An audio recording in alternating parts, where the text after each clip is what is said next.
नमस्कार, सुप्रभात। जितने भी विद्यार्थी हैं या जो शिक्षकगण हैं, जो शिक्षक भर्ती का तैयारी कर रहे हैं और शिक्षक केंद्रीय शिक्षक पात्रता परीक्षा जिनका नहीं निकला है, तो उनके लिए ये अच्छा अपॉर्चुनिटी है कि वो तैयारी अच्छे जम के करें और ध्यान से करें। और मैं चैप्टर वाइज जो क्वेश्चन है उसको बना रहा हूँ। क्वेश्चन के साथ साथ उसका जो शॉर्ट थ्योरी है, कहने का मतलब जो बहुत लंबा रहता है, उसको कंक्लूड करके मैं आप लोग के सामने रखता हूं और इम्पॉर्टेंट चीज़ को ही रखा जा रहा है। इस चैप्टर को अभी करेंगे, साथ साथ इसे लगा हुआ तुरंत तत्काल हम क्वेश्चन भी करेंगे। देखिए, 10 मिनट 15 मिनट या 1 घंटे में कोई कहता है कि आपको मैं पास करा दूंगा, तो कहीं कहीं फेक रहता है। आप ठीक है, उससे उस पार्ट से 2 क्वेश्चन 4 क्वेश्चन 10 क्वेश्चन कर सकते हो, लेकिन सफलता के लिए आप 1 घंटे का वीडियो देख के सफल प्राप्त नहीं हो सकते। ये 100% तय है। इसलिए आप ये मत सोचिए कि 1 घंटा मैंने देख लिया, बहुत देख लिया, 100 क्वेश्चन मैंने कर लिया, बहुत कर लिया। अरे 100 क्वेश्चन 1 घंटे में क्या होता है? एक चैप्टर तैयार होता है, मात्र एक चैप्टर। और ऐसे ऐसे 100 चैप्टर हैं आपके एक सब्जेक्ट में। इसलिए आप ध्यान से, पेशेंस के साथ और हिम्मत बना के रखिए और हौसला बुलंद रखिए। सकारात्मक सोच के साथ आगे बढ़िए, हिम्मत के साथ आगे बढ़िए, ज़रूर सफलता मिलेगा। और मेहनत तो लगेगा ही, कोई डाउट नहीं है। मेहनत आपको करते रहना है, कंटिन्यू मेहनत करना है, डेली वीडियो वॉच करना है, डेली आपको प्रैक्टिस करना है। उसी के अकॉर्डिंग मैं आप लोग के सामने बना के दे भी रहा हूँ कि आप इसी का रिलेटेड क्वेश्चन करते रहेंगे तो भी आपको बाल विकास का 100% गारंटी का तैयारी मैं देता हूँ। ठीक है, तो चलिए देखते हैं आगे। अब बाल केंद्रित तथा प्रगतिशील शिक्षा क्या है।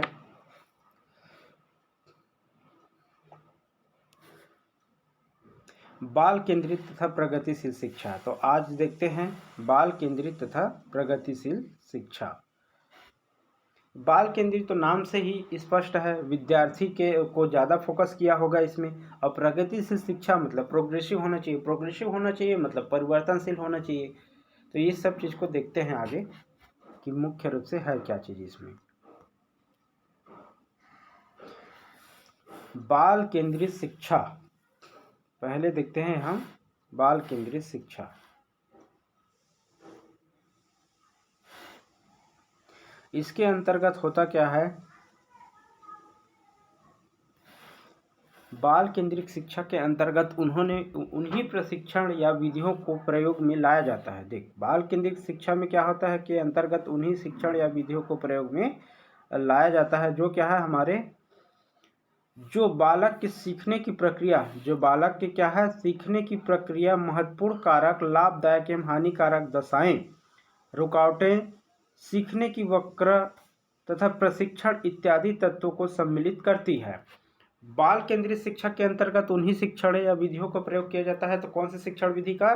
जिसे बालकों के सीखने की प्रक्रिया हो गया, महत्वपूर्ण उसके कारक हो गए, लाभदायक उसके लिए जो लाभ का जो चीज, जो टॉपिक रह गया या जो सिलेबस रहेगा उसी को इसमें शामिल किया जाएगा। हानिकारक दशाएं, रुकावटें, सीखने की वक्र तथा प्रशिक्षण इत्यादि तत्वों को सम्मिलित किया जाता है। अब देखिए, बाल केंद्रित में अभी तक हम क्या सोच रहे थे कि जो बालक के सिर्फ और सिर्फ क्या है, उसके लाभदायक पक्ष को देखा जाएगा, लेकिन इसमें क्या क्या को शामिल कर दिया है, इसमें हानिकारक कुछ चीज़ों को भी शामिल कर दिया है। जैसे देखिए, हानिकारक दशाएं को भी इसमें शामिल कर दिया, रुकावटें को भी शामिल कर दिया इसमें, सीखने की वक्र को समझ रहे हो, ग्राफ के माध्यम से सीखना, प्रशिक्षण इत्यादि तत्वों को इसमें सम्मिलित करती है। मनोवैज्ञानिक विश्लेषण पर आधारित होता है। और ये किस पर आधारित होता है? तो मनोवैज्ञानिक विश्लेषण पर आधारित होता है। बाल केंद्रित शिक्षा का श्रेय शिक्षा मनोविज्ञान को दिया जाता है। बाल केंद्रित शिक्षा जो है उसका श्रेय किसको दिया? शिक्षा मनोविज्ञान को जाता है, जिसका उद्देश्य क्या है? बालक के मनोविज्ञान को समझते हुए शिक्षण की व्यवस्था करना तथा उसकी अधिगम संबंधी कठिनाइयों को दूर करना। बालक के क्या है, मनोविज्ञान को समझते हुए, मनोस्थिति जो उसका है ना, मानसिक स्थिति जो है उसको समझते हुए शिक्षण की व्यवस्था करना। क्या करना? शिक्षण की व्यवस्था करना तथा उसकी अधिगम संबंधी कठिनाइयों को दूर करना। बालक की जो स्थिति परिस्थिति है, जो उसका मानसिक स्थिति जो है, उससे क्या करेंगे, उसको समझेंगे, उसकी शिक्षण की व्यवस्था को देखेंगे और उसके साथ साथ उसके अधिगम संबंधी जो भी कठिनाई है, परेशानी है, कुछ समस्या है, उसका समाधान नहीं हो रहा है, तो उसको क्या करेंगे, दूर करने की कोशिश करेंगे। किस में किया जाता है, तो बाल केंद्रित शिक्षा में किया जाता है। आपको पहला टॉपिक क्या मिला, पहला पैराग्राफ में मिला था कि बाल केंद्रित शिक्षा में क्या है, उसको सबको शामिल किया जाता है। दूसरा क्या होता है, मनोविज्ञान होता है। इसे मनोविज्ञान में क्या है, बाल के मनोविज्ञान को समझते हुए शिक्षण की व्यवस्था करने तथा उसकी अधिगम संबंधी कठिनाई को दूर करना है। ठीक है, अगला पॉइंट यह है कि वर्ष 1919 में क्या हुआ, प्रगतिशील शिक्षा सुधारकों ने कोलंबिया विश्वविद्यालय में, कोलंबिया यूनिवर्सिटी में क्या किया, बालकों के हितों के लिए सीखने की प्रक्रिया के केंद्र में बालक को रखने पर बल दिया, अर्थात क्या है, अधिगम प्रक्रिया में केंद्रीय स्थान बालक को दिया। इसका कहने का मतलब यह है कि जो अधिगम प्रक्रिया है उसमें क्या, केंद्रीय सेंटर में किसको रखा गया, बालक को रखा गया, और बालक को रख के ही उसके इर्द गिर्द क्या किया गया, सिलेबस का निर्माण किया गया। अगला टॉपिक में देखते हैं, अगला चैप्टर में क्या लिखा है कि भारत में क्या है, गीजभाई बधेका गुजरात के हैं, जो कहीं कहीं मनोवैज्ञानिक रहे हैं। तो क्या है, इसे क्या है, डॉक्टर मारिया मॉन्टेसरी, ये दोनों क्या करते हैं, शिक्षा वैज्ञानिक जो हैं, शैक्षिक विचारों इनके विद्यार्थियों से प्रभावित होकर बाल शिक्षा को एक नया आयाम क्या किया, किससे प्रभावित होकर, शैक्षिक विचारों और किससे प्रभावित होकर, शैक्षिक विचारों एवं विद्यार्थियों से प्रभावित होकर क्या किया, इन्होंने बाल शिक्षा को एक नया आयाम दिया। ठीक है, प्रदान किया। उन्होंने क्या है, 1920 ईस्वी में बाल मंदिर नामक का संस्था की स्थापना की, जिसका केंद्र बिंदु उन्होंने बालक को रखा। भारत में कब क्या हुआ, भारत में क्या है, कहीं कहीं 1919 में कोलंबिया यूनिवर्सिटी में बालक हितों को देखते हुए या बाल केंद्रित सिलेबस का निर्माण किया गया। उसके बाद भारत में क्या हुआ, भारत में गीजभाई और डॉक्टर मारिया मॉन्टेसरी जो थे, उनके द्वारा क्या किया गया, 1920 में बाल मंदिर नामक संस्था की स्थापना किया गया। कौन से मंदिर का स्थापना किया, बाल मंदिर नामक संस्था की स्थापना किया गया। कब किया गया, तो 1920 में किया गया। ठीक है, उसके बाद देखते हैं बाल केंद्रित शिक्षा के अंतर्गत बालक की शारीरिक और मानसिक क्या है, शारीरिक और मानसिक योग्यता किसको शामिल कर दिया गया, शारीरिक और मानसिक, अर्थात क्या है, उसके शरीर के ऊपर भी ध्यान दिया जाएगा, उसके वृद्धि विकास के ऊपर, और साथ साथ उसके मानसिक स्थिति मनोस्थिति के ऊपर भी ध्यान दिया जाएगा। तो विकास के आधार पर क्या है, अध्ययन किया जाता है, तथा बालक के व्यवहार और व्यक्ति में क्या असमानता के लक्षण होने पर बौद्धिक दुर्बलता, समस्यात्मक बालक, रोगी बालक, अपराधी बालक इत्यादि का निदान किया जाता है। अब देखिए, बाल केंद्रित शिक्षा में सिर्फ उसको खाली पढ़ाना लिखाना बस नहीं है, इसमें क्या करना है, उनके समस्या को दूर करना, साथ साथ जो अपराधी किस्म के बालक हैं, जो रोगी किस्म से बालक हैं, या जो समस्यात्मक बालक है, या जो विशेष कैटेगरी के बालक हैं, इन सब को क्या किया गया, इन सब की समस्याओं को भी दूर किया जाएगा। मनोविज्ञान के ज्ञान के अभाव में शिक्षक का है मारपीट के द्वारा इन दोषों को दूर करने का प्रयास करता है। अब मनोविज्ञान के ज्ञान के अभाव में जिस शिक्षक को अगर ज्ञान नहीं है या कम है, इसका कहना है कि मारपीट के द्वारा वो दोषों को क्या है, दूर करने का प्रयास करता है। परंतु बालकों को समझाने वाला शिक्षक या समझने वाला शिक्षक यह जानता है कि इन दोषों का आधार उनकी शारीरिक, सामाजिक अथवा मनोवैज्ञानिक आवश्यकताओं में ही कहीं न कहीं है। अब उसका कहने का मतलब यह है कि कोई बालक है, अगर उसका प्रवृत्ति क्या है, बिगड़ा हुआ है, तो भाई कहीं न कहीं उसका सामाजिक या उसका घर परिवार का जो माहौल है, सीधा सीधा बोलते हैं तो उनके ऊपर क्या है, वो कहीं कहीं डिपेंड रहता है, उसके द्वारा क्या है, प्रभावित हो जाता है और वही उसी प्रकार का हरकत करने लगता है, यह इनका कहना है। और लेकिन जिस शिक्षक के पास ज्ञान नहीं रहता है, जो समझ नहीं सकते हैं, जिसके पास सामाजिक ज्ञान, सोशल ज्ञान, मनोवैज्ञानिक ज्ञान या बाल शिक्षक का जिसको ज्ञान नहीं रहता, वो शिक्षक क्या करते हैं, उनको मारते पीटते हैं, और मार पीट के द्वारा क्या कहे, उसको सुधारने की कोशिश करते हैं, जबकि ऐसा नहीं है। उसका कहने का वजह यह है, उसका वजह क्या है, उसका सामाजिक, मानसिक और मनोवैज्ञानिक परिस्थिति है। व्यक्तिक भिन्नता की अवधारणा ने शिक्षा और शिक्षण प्रक्रिया में व्यापक परिवर्तन किया। व्यक्तिक भिन्नता की अवधारणा ने शिक्षक और शिक्षण प्रक्रिया में व्यापक परिवर्तन किया है। व्यक्तिक भिन्नता की अवधारणा, व्यक्तिक भिन्नता की अवधारणा ने क्या शिक्षा और शिक्षण प्रक्रिया में व्यापक परिवर्तन कर दिया। अब देखिए कौन व्यापक परिवर्तन किया, व्यक्तिक भिन्नता अर्थात क्या है, प्रत्येक बालक की अपनी अपनी क्या है विशेषता होती है, उसके आधार पर या उस अवधारणा के आधार पर या उस सिद्धांत ने क्या किया, शिक्षा और शिक्षण, मोस्ट इंपॉर्टेंट टीचर है, शिक्षा और शिक्षण प्रक्रिया में व्यापक परिवर्तन किया। क्या कर दिया, शिक्षण और शिक्षा प्रक्रिया में क्या है व्यापक परिवर्तन कर दिया। इसी के कारण बाल शिक्षा का प्रचलन शुरू हुआ। अब इसी के आधार पर क्या हो गया, बाल शिक्षा का प्रचलन जो है शुरू हो गया। बाल केंद्रीय शिक्षा के अंतर्गत पाठ्यक्रम का स्वरूप। अब देखते हैं बाल केंद्रीय शिक्षा के अंतर्गत पाठ्यक्रम का स्वरूप। बाल केंद्रित पाठ्यक्रम में क्या किया जाता है, विद्यार्थी को शिक्षण प्रक्रिया का केंद्र बिंदु माना जाता है। मैं पहले ही बताया हूं कि विद्यार्थी को क्या है शिक्षा का केंद्र बिंदु मानकर उसी के इर्द गिर्द क्या किया जाएगा, पाठ्यक्रम का निर्माण किया जाएगा।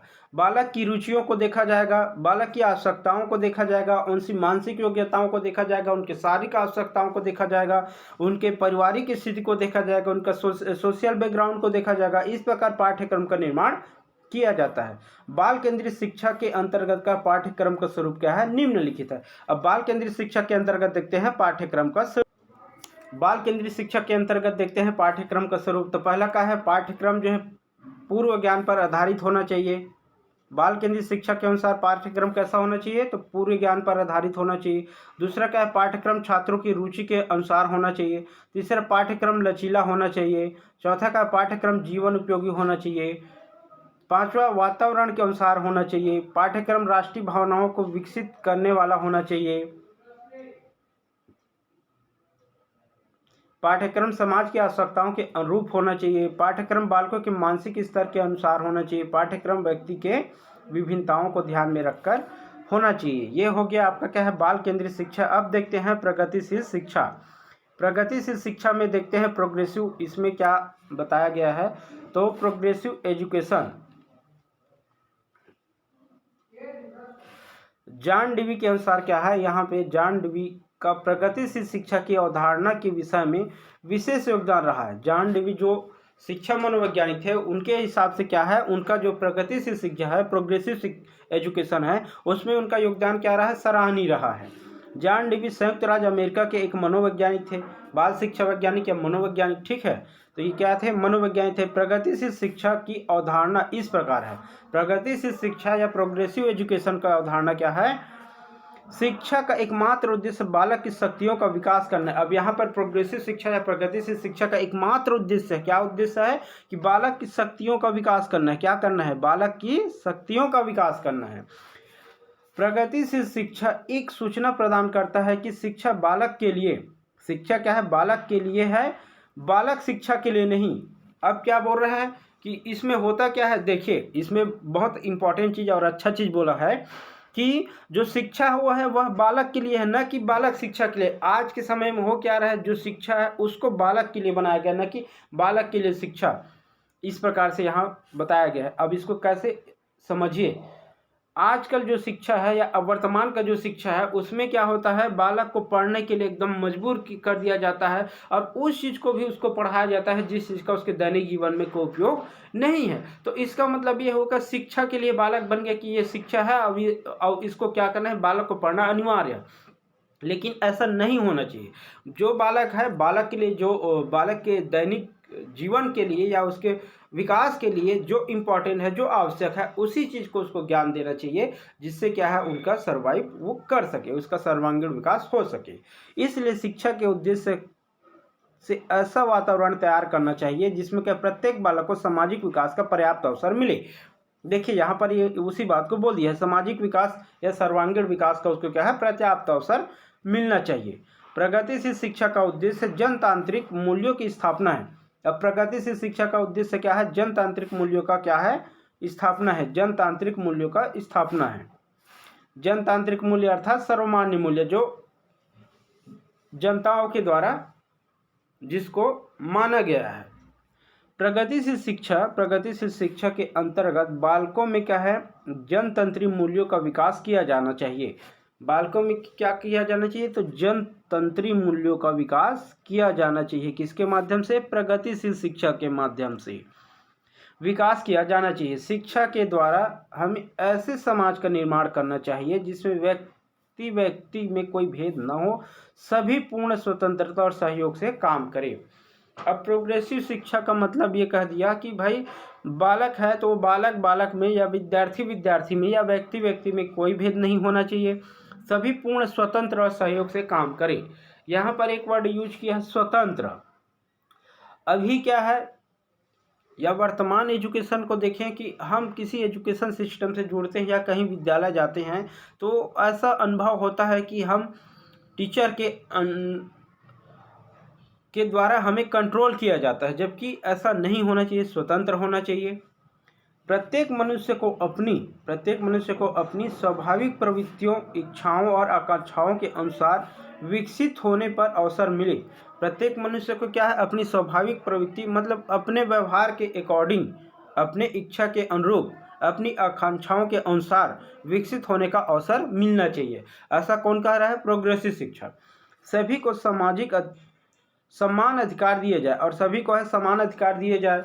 ऐसा समाज तभी बन सकता है जब व्यक्ति और समाज के हित में कोई मौलिक अंतर न माना जाए। अर्थात कहने का मतलब यह है कि एक समाज दूसरे समाज में कोई भिन्नता नहीं होना चाहिए, एक व्यक्ति दूसरे व्यक्ति में कोई भिन्नता नहीं होना चाहिए। व्यक्ति को इतना आज़ादी होना चाहिए कि वह अपने इच्छा के अनुसार विकास कर सके, प्रवृत्तियों के अनुसार, अपनी इच्छाओं के अनुसार क्या कर सके, विकास होने का उसे अवसर मिलना चाहिए। शिक्षा के द्वारा मनुष्य में परस्पर सहयोग और सामंजस्य की भावना स्थापित होना चाहिए। अब शिक्षा के द्वारा क्या है, समाज का निर्माण या सहयोग की भावना क्या है, जागृत होना चाहिए। किसमें? विद्यार्थी में। ऐसा प्रोग्रेसिव शिक्षा का कहना है। प्रगतिशील शिक्षा में प्रगतिशील शिक्षा में क्या है, शिक्षण विधि को अधिक व्यवहारिक करने पर बल दिया जाता है। अब प्रगतिशील शिक्षा में क्या, शिक्षण विधि को अधिक व्यवहारिक, क्या बोला है, अधिक व्यवहारिक। अधिक व्यवहारिक मतलब समझिए कि इसका मतलब ये है कि भाई कोई भी शिक्षण है उसको हम पढ़ते हैं, या कोई भी सिलेबस को, कोई पाठ्यक्रम को हम अध्ययन करते हैं तो क्या होता है उसमें कि जो हमारे काम का चीज़ नहीं है, जो हमारे व्यवहार में, जो हमारे दैनिक जीवन में जिसका उपयोग नहीं है, उसका भी हम अध्ययन करते हैं। तो इसका कहने का मतलब ये है कि शिक्षण विधि जो है या पढ़ने की जो विधि है वो क्या है, हमारे व्यवहार के अनुसार होना चाहिए, व्यवहारिक होना चाहिए शिक्षण विधि, आसानी से, ताकि हम उसको समझ सकें। जॉन डेवी ने प्रगतिशील शिक्षा के अंतर्गत शिक्षा में दो तत्वों को विशेष महत्व माना है, रुचि और प्रयास। सबसे बड़ी चीज़, बहुत बड़ी इंपॉर्टेंट चीज़ बोलते हैं। पहली बात तो बालक को रुचि होना चाहिए। हमें खुद अभी अपना कोई भी टारगेट को पूरा करने के लिए सबसे पहले हमको रुचि होना चाहिए। मैं अभी पढ़ा रहा हूँ, अगर आपका रुचि नहीं है तो आपको ये बोर भी लग सकता है, लेकिन आपका रुचि रहेगा तो आप क्या है, इसको इंटरेस्ट के साथ पढ़ेंगे, रुचि के साथ पढ़ेंगे, ध्यान से पढ़ेंगे और मेरी बातों को ध्यान से सुनेंगे और इंटरेस्ट के साथ पढ़ेंगे तो आप क्या है, आपका ज्ञान का विकास भी होगा। जो चीज़ मैं समझाना चाह रहा हूँ उस चीज़ को आप आसानी से समझ जाएंगे और आपको ये क्लास अच्छा भी लगेगा। तो यही चीज़ बोल रहा है, रुचि हो गया। अब दूसरा बात, प्रयास। भाई आपको मेहनत भी करना पड़ेगा, प्रयास करना पड़ेगा। ऐसा नहीं है कि मैं 15 मिनट या 20 मिनट या 1 घंटे, आधे घंटे का वीडियो मैं बना दिया, उसको आप एक बार देख लिए और आप कहोगे कि मैं इस चैप्टर का पूरा क्वेश्चन 100% कर लूँगा। तो ऐसा नहीं है, आपको बार बार इसमें प्रयास करते रहना है। आपको करना कुछ नहीं है। मेरा पढ़ाने या बताने का मकसद सिर्फ और सिर्फ ये रहता है कि भाई इस चीज़ को आप क्या है, किताब के कोई भी लैंग्वेज या कोई भी शब्द को पढ़ के आप आसानी से, कोई भी चैप्टर को पढ़ के आसानी से आप नहीं समझ सकते, तो उसको कहीं न कहीं व्यवहारिक भाषा में लाना और व्यवहारिकता से उसको समझाना मेरा उद्देश्य है, ताकि आप आसानी से समझ सको। उसी बात को यहाँ पर बोला है।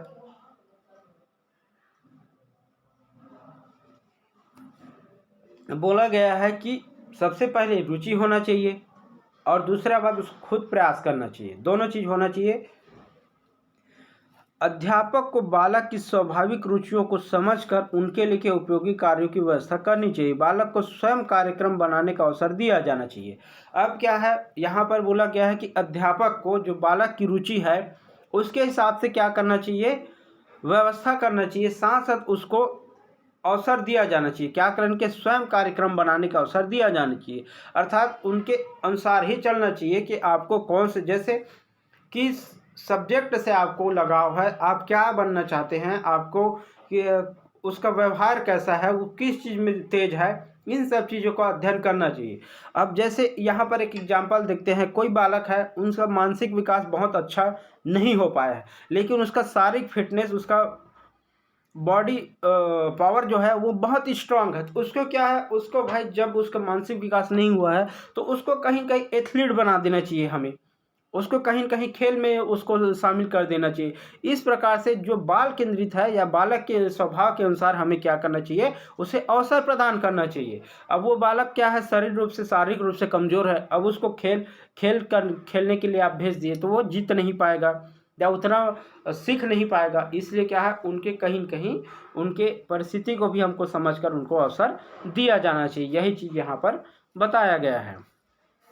डीवी के शिक्षा पद्धति से संबंधित स्वयं डीवी के शिक्षा पद्धति संबंधित स्वयं कार्यक्रम के विचारों के आधार पर प्रोजेक्ट प्रणाली का जन्म हुआ। जॉन डीवी के शिक्षा पद्धति संबंधित स्वयं कार्यक्रम के विचारों के आधार पर क्या है, प्रोजेक्ट प्रणाली का विकास हुआ। इसके अंतर्गत बालक को ऐसे काम दिए जाने चाहिए जिसमें उनमें स्फूर्ति, आत्मविश्वास, आत्मनिर्भरता और मौलिकता का विकास हो सके। इसका कहने का मतलब यह है कि बालक को ऐसे कार्यों में दिया जाना चाहिए। अब कोई बालक अच्छा है, उसका सुर अच्छा है और उसको संगीत अच्छा लगता है तो उसको क्या है, संगीत के क्षेत्र में भेज देना चाहिए। कोई बालक को पढ़ना लिखना अच्छा लगता है तो उसको एजुकेशन के क्षेत्र में भेज देना चाहिए। इस प्रकार से यहाँ पर बताया गया कि उसके आत्मविश्वास, उसका स्फूर्ति, उसका स्टेमिना, उसका शारीरिक पावर, उसका मानसिक कैपेसिटी, सबको देखकर उसकी विश्वास किस चीज़ में उसको रुचि है, इन सब चीज़ को देखकर क्या करना चाहिए, हमें प्रोजेक्ट प्रणाली का ऐसे काम ही बालक को देना चाहिए। प्रगतिशील शिक्षा में क्या होगा, प्रगतिशील शिक्षा में शिक्षक को भी महत्वपूर्ण स्थान दिया गया है। इसके अनुसार शिक्षक समाज का सेवक है। प्रगतिशील शिक्षा में क्या है, शिक्षक को भी महत्वपूर्ण स्थान दे दिया गया, बालक के साथ साथ शिक्षक को भी। तो शिक्षक क्या है, एक समाज का सेवक है। उसे विद्यालय में ऐसा वातावरण निर्माण करना पड़ता है जिससे पढ़कर बालक के सामाजिक व्यक्तित्व का विकास हो सके और वह जनतंत्र के योग्य नागरिक बन सके। अब देखिए, जनतंत्र के योग्य नागरिक, यहाँ पर नागरिक की बात नहीं की है, योग्य नागरिक। योग्य नागरिक का मतलब क्या है, जो चोरी भी करता है, जो गलत काम करता है, वो भी क्या है, नागरिक है, लेकिन वो क्या है, योग्य नागरिक नहीं है। तो इसका शिक्षक का भी बहुत रोल यहाँ पर भूमिका बताया गया है कि शिक्षक भी क्या है, उसका जिम्मेदारी बहुत होता है कि वह पलकर, जिसमें क्या है, बालक जो है शिक्षा के अंदर में पलकर या शिक्षक के अंदर में पलकर रहकर वो क्या करता है, सामाजिक व्यक्तित्व का विकास अपना करता है और वह क्या है, जनतंत्र के योग्य नागरिक बन जाता है। डीवी ने क्या है, शिक्षक को समाज में ईश्वर के प्रतिनिधि, डीवी ने क्या क्या शिक्षक को समाज में ईश्वर के प्रतिनिधि की संज्ञा दी। अब देखिए, ईश्वर की प्रतिनिधि की संज्ञा दी, शिक्षक को भी इतना बहुत सम्मान यहाँ पर दिया गया है डीवी के अनुसार। तो उन्हें क्या है, शिक्षक को इन्होंने कहीं न कहीं ईश्वर की प्रतिनिधि की संज्ञा दिया और देना भी चाहिए। क्योंकि एक शिक्षक जो है वो बालक को कुछ भी बना सकता है। वो चाहता है तो उसको अच्छा नागरिक भी बना सकता है और वो चाहता है तो उसको बुरा नागरिक भी बना सकता है। तो ये क्या है, कहीं न कहीं शिक्षक के हाथ में रहता है। विद्यालय में स्वतंत्र और समानता के मूल्य को बनाए रखने के लिए कि भी शिक्षक को अपने को बालक से बड़ा नहीं समझना चाहिए। अब क्या है, बालक जो है उसको शिक्षक इतना प्रताड़ित भी ना करे कि वो बालक जो है शिक्षक से डरने लगे और उसका क्या है, शिक्षक को वो हिटलर के रूप में देखना स्टार्ट कर दे। ऐसा भी नहीं होना चाहिए। अर्थात उसको स्वतंत्र होना चाहिए, उसको समानता का मूल्य देना चाहिए, जिससे क्या है, वो अपनी समस्या को आपके पास रखेगा, उनकी भावों को, उनके व्यवहारों को आपको समझने में क्या है, सहयोग प्राप्त होगा। शिक्षकों को आज्ञाओं और उपदेशों के द्वारा अपने विचारों और प्रवृत्तियों पर भार बालक पर देने का प्रयास नहीं करना चाहिए। अब इसमें क्या बोला गया है कि शिक्षक का जो विचार है या जो उसका उद्देश्य है, जो उसका सोच है, उसको क्या है, बच्चे के ऊपर थोपना नहीं चाहिए या थोपने का प्रयास नहीं करना चाहिए। बालक को प्रत्यक्ष रूप से उपदेश न देकर उसे का सामाजिक परिवेश दिया जाना चाहिए और उसके सामने ऐसे उदाहरण प्रस्तुत किए जाने चाहिए कि उनमें अनुशासनात्मक उत्पन्न हो और क्या है, वही सही अर्थों में सामाजिक प्राणी बन सके। तो उसका क्या है, उपदेश न देकर, बालक को प्रत्यक्ष रूप से उपदेश न देकर उसे सामाजिक परिवेश दिया जाना चाहिए। अब उसके क्या है, आप कितना भी उपदेश दे लो, लेकिन उसको क्या है, व्यवहारिक रूप से अगर उसको पता नहीं रहेगा तो उस उपदेश का कोई मतलब नहीं है। यह यहाँ कहने का मतलब है, उसे क्या है, सामने ऐसे उदाहरण प्रस्तुत किए जाने चाहिए जिससे कि आत्म अनुशासन और उत्पन्न हो और वह सही अर्थों में सामाजिक प्राणी बने। अर्थात क्या है, उसे ऐसे एग्जाम्पल देना चाहिए, कोई महापुरुष की जीवनी बताना चाहिए, उसका जीवन संघर्ष को समझाना चाहिए, उनके बारे में बताना चाहिए। तो इससे क्या है, कोई अच्छा प्रोग्रेस किया है कोई, उसके बारे में बताना चाहिए। तब क्या होगा, बालक को क्या है, उस विचारों को सुनकर, उस संघर्ष को सुनकर उसमें क्या है, स्वप्रेरणा की भावना या आत्म प्रेरणा की भावना जागृत होगी। इस प्रकार से यहाँ पर बताया गया है। आधुनिक शिक्षा में वैज्ञानिक सामाजिक प्रवृत्ति प्रगतिशील शिक्षा का योगदान है। आधुनिक शिक्षा में वैज्ञानिक सामाजिक प्रवृत्ति जो है प्रगतिशील शिक्षा का योगदान है। अब आधुनिक शिक्षा जो है, वर्तमान शिक्षा जो है, उसमें क्या है, सामाजिक प्रवृत्ति या प्रगतिशील वैज्ञानिक जो प्रवृत्ति है उसको अगर शामिल किया गया है तो वो किसके योगदान से, किसके सहयोग से शामिल किया गया है, प्रगतिशील शिक्षा के द्वारा सहयोग से या योगदान से उसको शामिल किया गया है। प्रगतिशील शिक्षा में क्या सिद्धांतों के अनुरूप ही आजकल शिक्षा को अनिवार्य और सार्वभौमिक बनाने पर जोर दिया गया है।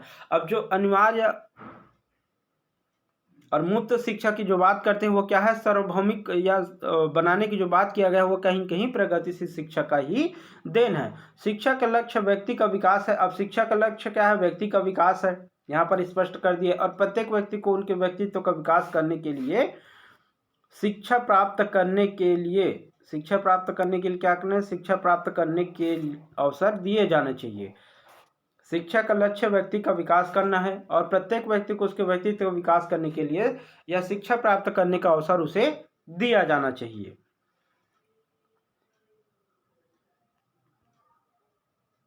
अब परीक्षा उपयोगी तथ्य को देख लेते हैं, ज़्यादा लंबा नहीं है इसलिए देख लेते हैं। बाल केंद्रित शिक्षा का उद्देश्य क्या होता है, तो बाल केंद्रित शिक्षा का उद्देश्य बालक को मनोवैज्ञानिक को समझते हुए शिक्षण की व्यवस्था करना था, उसके अधिगम संबंधित कठिनाई को दूर करना। बाल केंद्रित शिक्षा के अंतर्गत बालक की शारीरिक और मानसिक योग्यताओं के विकास के आधार पर अध्ययन किया जाना चाहिए। बाल केंद्रित पाठ्यक्रम में बालक की रुचि, आवश्यकताओं, योग्यताओं के आधार पर पाठ्यक्रम का निर्माण किया जाना चाहिए। प्रगतिशील शिक्षा का उद्देश्य बालकों में शिक्षा के माध्यम से जनतांत्रिक मूल्यों का स्थापना करना चाहिए। जॉन डेवी का प्रगतिशील शिक्षा के विकास में सराहनीय योगदान है। उन्होंने प्रगतिशील शिक्षा के दो तत्वों को महत्वपूर्ण माना है, रुचि और प्रयास। इसको याद रखना, रुचि और प्रयास। पहली बात इंटरेस्ट होना चाहिए और दूसरे पास उसको खुद प्रयास करना चाहिए। अब देखते हैं इससे क्वेश्चन लगाते हैं, बनता है कि नहीं बनता है। तो पहला क्वेश्चन यहाँ पर देखते हैं क्या पूछा है और क्या यहाँ पर बताया गया है।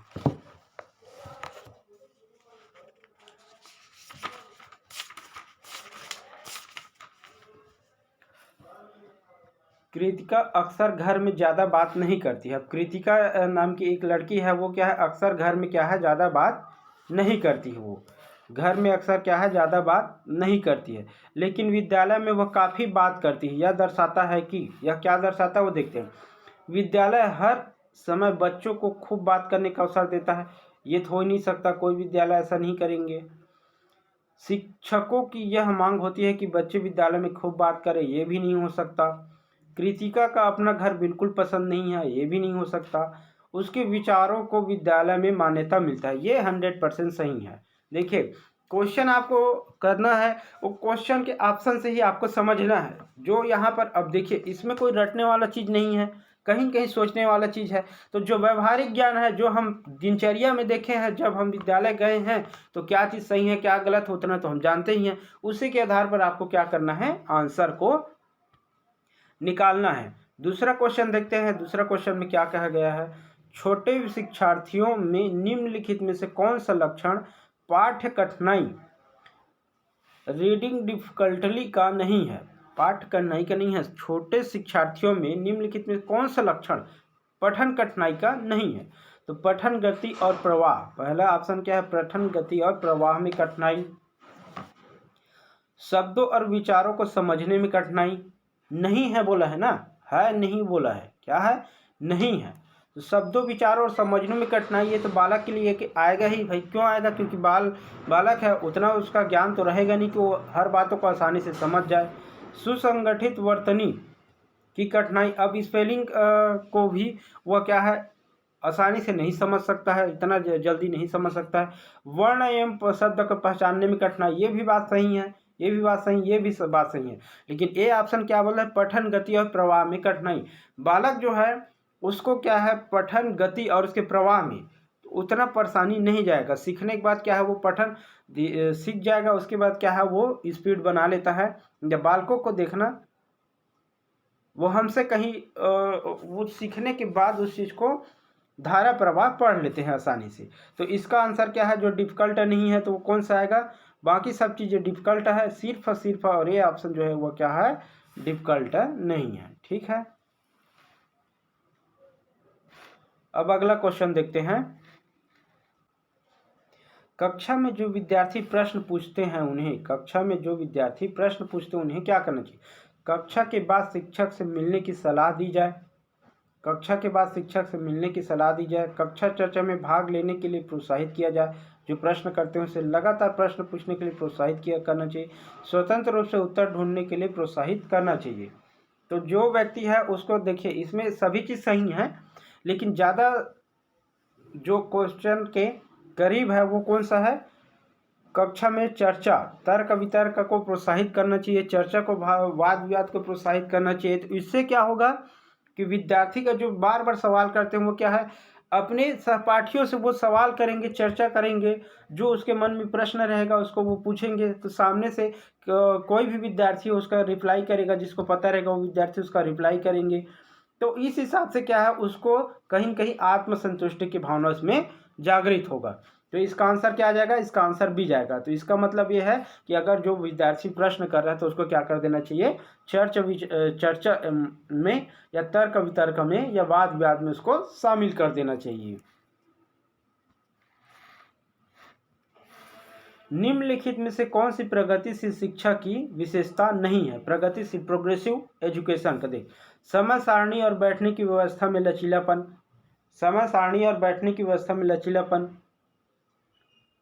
दूसरा का केवल प्रस्तावित पाठ्य पुस्तकों पर आधारित अनुदेशन का है, परीक्षाओं के अच्छे अंक प्राप्त करने पर बल का है, बार बार ली जाने वाली परीक्षाएं। इनमें से कौन सा एजुकेशन की विशेषता है, नहीं है, नहीं बोला है तो है। तो सबसे पहली बात इसमें कौन सा है, समय सारणी और बैठने की व्यवस्था को लचीलापन होना चाहिए। इसी बात को तो प्रोग्रेसिव एजुकेशन में किया गया है। छोटे शिक्षार्थियों को कक्षा में समवयस्कों के साथ अंतःक्रिया करने के लिए प्रोत्साहित करना चाहिए, जिससे क्या होगा शिक्षक कक्षा को बेहतर तरीके से नियंत्रित कर सकेंगे, वे एक दूसरे से प्रश्नों के उत्तर सीख सकेंगे, पाठ्यक्रम को बहुत जल्दी पूरा किया जा सकता है, वे पढ़ने के दौरान सामाजिक कौशल सीख सकेंगे। अब देखिए दो चीज़ तो यहाँ पर नहीं होगा, स्पष्ट हम जान सकते हैं। कौन सा चीज़ नहीं होगा, पहली बात तो शिक्षक को बेहतर नियंत्रित करने के लिए ऐसा करने की ज़रूरत नहीं पड़ेगा।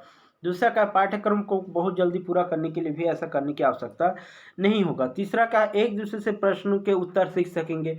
अब यहाँ पर जो है समवयस्क का उसके साथ अंतःक्रिया करने में कहीं कहीं प्रश्न उत्तर सीखना यही बस मुख्य उद्देश्य नहीं होगा। तो इसका आंसर कहीं कहीं क्या जाएगा कि पढ़ने के दौरान सामाजिक कौशल सीख सकेंगे, जो हमारे समवयस्क जो है समवयस्कों के साथ क्या है सामाजिक कौशल। अब कैसे सीखेंगे, देखिए बालक अपने समूह के बच्चों के साथ जब खेलते हैं तो वो क्या है उनका क्या है जो सामाजिक कौशल जो है या सोशल बैकग्राउंड जो है या सामाजिक विकास जो है वो ज़्यादा होता है, सहयोग की भावना जागृत होती है, ग्रुपिंग समूह की भावना जागृत होता है, और एक समूह में रहकर कैसे हम सभी कार्य को संपन्न कर सकते हैं, एक दूसरे के सहयोग से हम कैसे समूह को चला सकते हैं, ये सब भावनाएं क्या है अगर बालक को समवयस्कों अर्थात क्या अपनी उम्र के बालकों के साथ रहने पर एक समूह में रखने पर उसमें क्या है सामाजिक कौशल का विकास होता है। तो इसका आंसर क्या आ जाएगा, इसका आंसर डी जाएगा। ठीक है, सामाजिक कौशल का विकास होता है।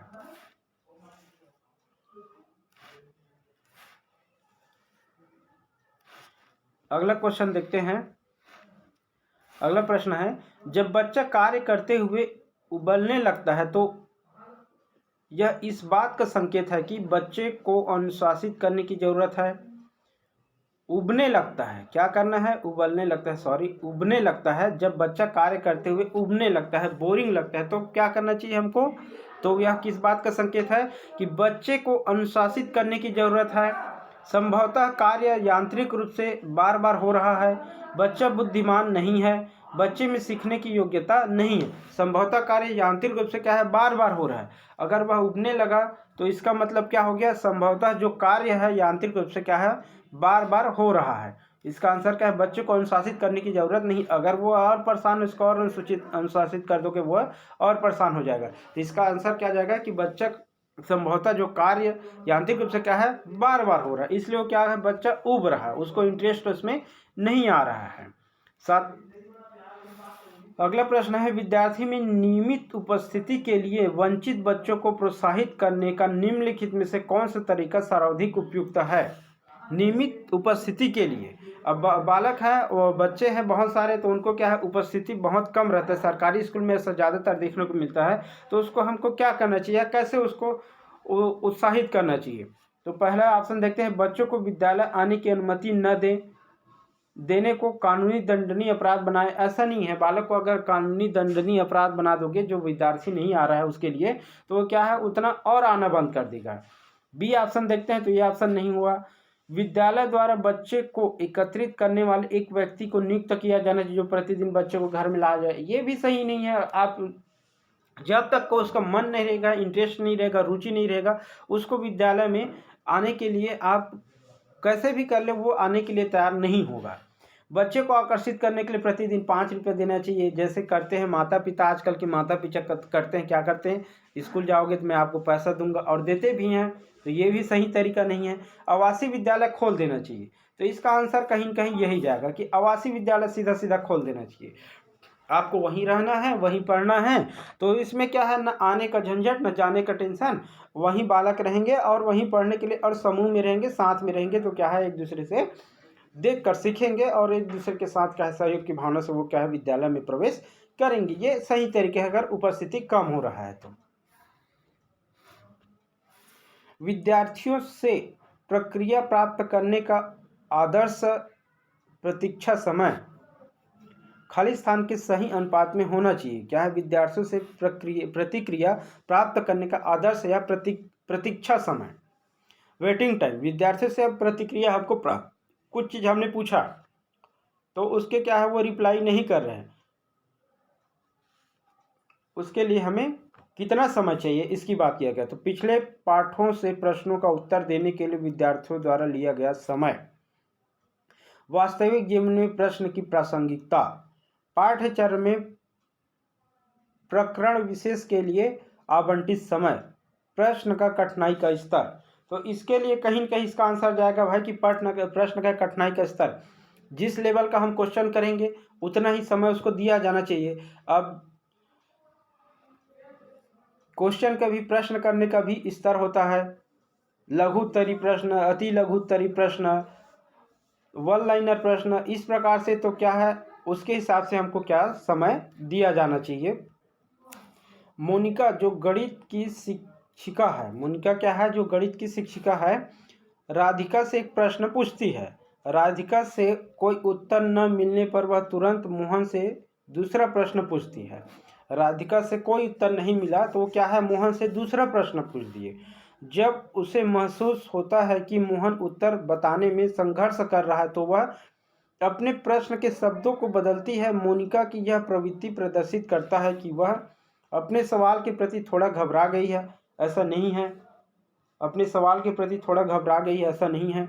मोहन का पक्ष लेकर लिंग भूमिका में रूढ़िबद्धता को बढ़ावा दे रही है।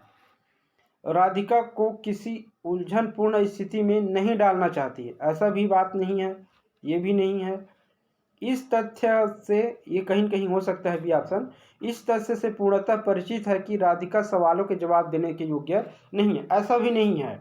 तो इसमें क्या है, पहले तो एक बालिका से पूछने के बाद क्वेश्चन, उसके बाद क्या क्या है, बालक से पूछा, तो बालक से पूछने के टाइम उसने क्या कर दिया, क्वेश्चन के जो शब्द है, क्लिष्टता है, जो कठिनाई है, उसको क्या करके सरल शब्दों में चेंज करके, सरल शब्दों में परिवर्तन करके सरल शब्दों में पूछ दी। तो एक कहीं न कहीं क्या है, लिंग भावना को जागृत, रूढ़िवादिता को बढ़ावा दे रही है।